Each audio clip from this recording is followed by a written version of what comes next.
नमस्कार, तुम्हा सर्वांचे स्वागत आहे माझ्या यूट्यूब चॅनलमध्ये. आज आपण मार्गशीर्ष महिन्यामध्ये एक छोटीशी कथा सांगणार आहोत. प्राचीन काळामध्ये एका राज्यामध्ये धर्मपाल नावाचा अत्यंत न्यायप्रिय राजा राज्य करीत होता. त्याचे राज्य वैभवशाली होते, पण राजाच्या घरात एक मोठे दुःख होते. त्याला अपत्य नव्हते. राजा आणि राणी दोघेही धार्मिक होते, तरीही त्यांच्या घरात मूल न होणे हे त्यांना खूप मोठे दुःख होते. एक दिवस महामंत्री आले. राजन, मार्गशीर्ष महिना सुरू झाला आहे.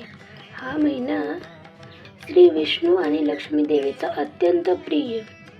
गुरुवारचा दिवस उपवास करून लक्ष्मीचे घर बांधून पूजा केल्यास सर्व मनोकामना पूर्ण होतात. राणीला हे ऐकून आनंद झाला. तिने तत्काळ व्रत सुरू करण्याचे ठरवले. पहिल्या गुरुवारी राणीने सुवर्णाचा दिवा लावला, पिवळे वस्त्र नेसले, लक्ष्मीनारायणची पूजा केली. ती म्हणाली, हे प्रभू, माझ्या मनात कोणतेही लोभ नाही, फक्त कृपा करा. आमच्या राजघराण्यात आनंदाचा आवाज घुमावा. तिने मऊ मातीने एक छोटंसं सुंदर घर बनवले. त्या घराला तिने लक्ष्मीचं घर मानलं. त्यावर हळद, कुंकू, फुले आणि तुपांचा दिवा ठेवला.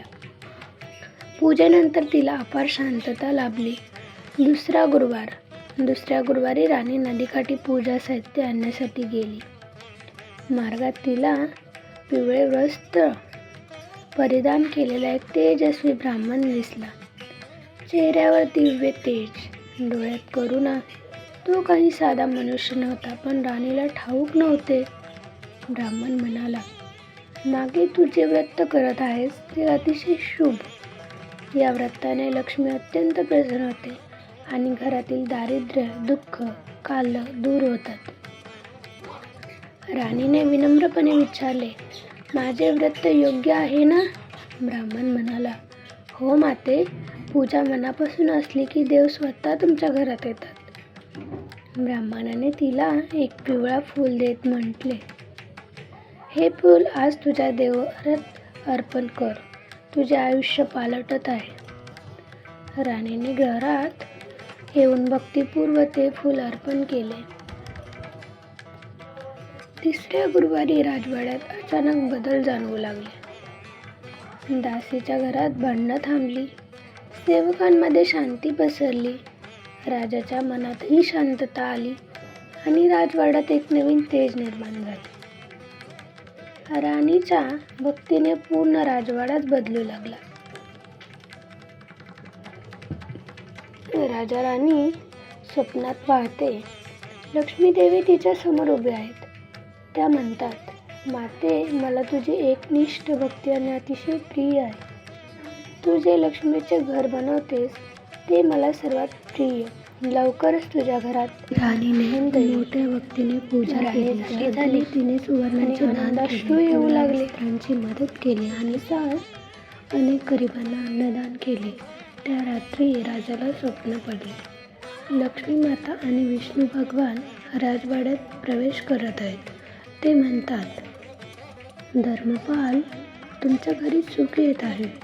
मार्गशीर्ष गुरुवार व्रताने आमचे हृदय प्रसन्न झाले. चमत्कार, काही दिवसात राणी गर्भवती झाली. पूर्ण राज्यात आनंदाचा सागर उसळला. लोकांनी ढोल ताशे वाजवले. राजा म्हणाला, हे सर्व मार्गशीर्ष गुरुवारच्या व्रताचे फळ आहे. 9 महिन्यांनी राणीने सुंदर, तेजस्वी, बुद्धिमान राजकुमारास जन्म दिला. त्या मुलाच्या जन्मानंतर राज्यात आणखी भरभराट होऊ लागली. दिव्य ब्राह्मण जे राणीला दुसऱ्या गुरुवारी भेटले होते ते कोण? ते होते स्वतः श्री विष्णू भगवान.